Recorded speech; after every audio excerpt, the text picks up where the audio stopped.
अस्सलामुअलैकुम नाज़रीन, मां हकिंजा फातिमा न्यू मेरान न्यूज़ रुकूं था ख़बरनि ॾांहुं। सिंधु दरिया में चाया खां पोइ कचे वारो इलाइक़ो मुकमल पानी की लिपट में अची वियो आहे। उन हवाले सां असां टेलीफोन लाइन ते मौजूद आहे खैरपुर खां ब्यूरो चीफ मोहम्मद पंजलगाहो। जी मोहम्मद पंजलगाहो, छा तफ़सील आहिनि, आगाह कजो। जी बिल्कुल, मां तव्हांखे ॿुधाईंदो वञा।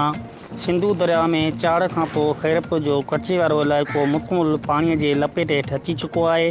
सवे ॻोठनि जो ज़मीनी राब्तो कटिजण सबबि इलाइक़े वासी ॿोॾ मुतासिर परेशानी ऐं मायूसीअ जो शिकार थी विया आहिनि। सवे एकड़नि में आबादगारनि जा फसल तबाह थी विया आहिनि, जंहिंमें तिर, वोण, कमंद, जूअर, सारियूं सभु फसल तबाह थी विया आहिनि। खैरपुर जा ॻोठ मुतासिर ॻोठ लाल कुंबर, ॻोठ जुबर शेख, ॻोठ लाड़को, नंढी म्याणी, वॾी म्याणी, सादुक कलोरो, गुलू सियाल, मञणे जा, खरल आबाद, मरसन ख्वाजा, मिठल जाजणी समेत सवे ॻोठ पंहिंजी मदद पाण तहत पके तरफ़ निकिरण जी कोशिश कनि पिया।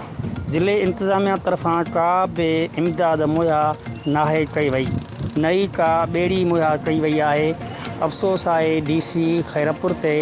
DC खैरपुर खे घुरिजे त हिन ग़रीब ॿोॾ मुतासिर माण्हुनि जे लाइ को बंदोबस्तु करे ॿेड़ीअ जो ॿेड़ीअ जे ज़रिए हे पके तरफ़ अची सघनि। जी वधीक ख़बरनि ऐं अपडेट्स लाइ ॾिसंदा रहियो न्यू मेरान न्यूज़।